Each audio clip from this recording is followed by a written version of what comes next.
All right, let's jump right into this explainer. We're going to explore a highly provocative theory today from financial investigator Seamus Bruner, all about the hidden infrastructure behind modern protests. Bruner, who recently presented his findings, suggests that what we often just assume as spontaneous civil unrest is actually the byproduct of a massive, heavily funded operation. So today, we're going to unpack his theory step by step to really understand this architecture that he claims is quietly shaping our political landscape. You know, when you turn on the news and see protests, a really natural question pops up. Who is actually funding groups like Antifa?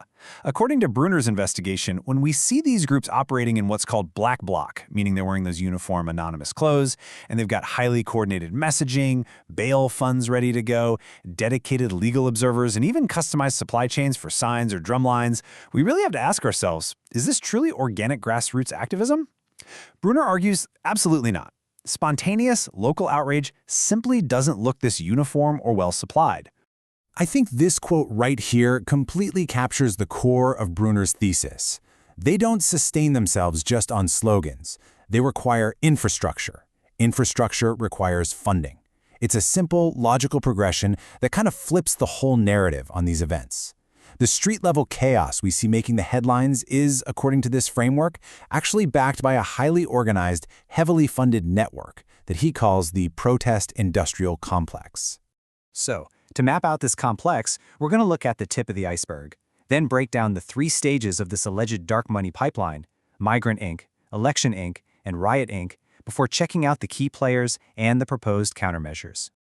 Let's start with Section 1, the tip of the iceberg, looking beneath the street protests. Bruner basically uses this iceberg metaphor to argue that the violent riots and the massed individuals we see, that's just the loud, visible tip of a massive, quiet system.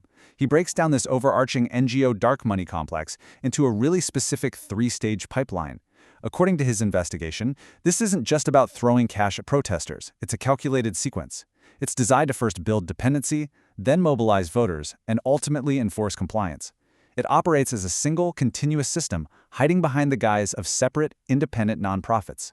And that brings us right into Stage 1, Migrant Inc., the foundation of dependency. So, moving to this first stage, the theory suggests the whole pipeline begins long before any protests ever happen. In fact, Bruner claims this stage is fueled by the exact same investors who fund the protests later down the line. The crucial point here is that massive NGOs, non-governmental organizations, allegedly act as intermediaries. They help facilitate migration logistics for millions of people, and then they help those same migrants navigate complex, taxpayer-funded welfare and benefit systems. Now, Bruner draws a really sharp contrast here. On one side, we have the stated public purpose of these NGOs, right? Charity, humanitarian aid, immigrant resettlement. But on the other side, he outlines their alleged true political function.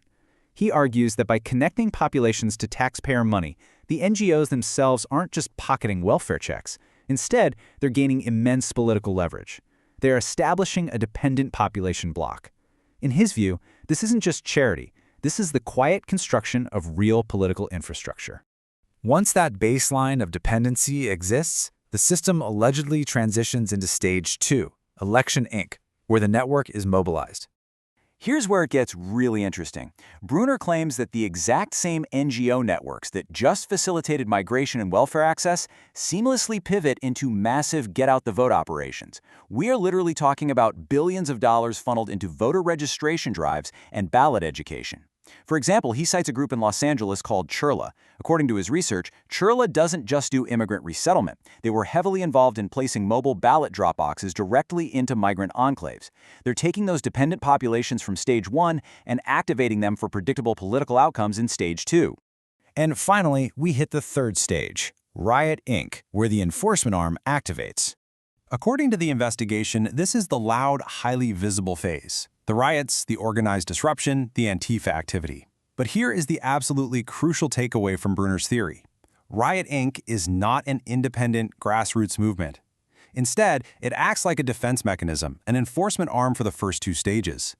When the NGO architecture faces scrutiny, like, say, an investigation into benefit fraud or increased ICE enforcement, Riot Inc. activates to create chaos, intimidate lawmakers, and essentially protect the broader pipeline. To put that into perspective, let's look at a concrete number from the sources. 60. That's the number of individuals arrested and charged with domestic terrorism at the Stop Cop City events down in Atlanta, where activists violently clashed with police over a new training facility. Bruner notes that the main group behind this, called the Network for Strong Communities, had a budget of about $500,000 and received substantial chunks of that from massive NGOs like the Rockefeller Foundation, Soros-affiliated networks, and the Tides Foundation. Without that dark money, Bruner argues, this level of chaos simply couldn't be organized or sustained. Which perfectly sets up Section 5, Key Players and Funders. We're following the dark money. So who exactly does the investigation claim is bankrolling this entire interconnected pipeline?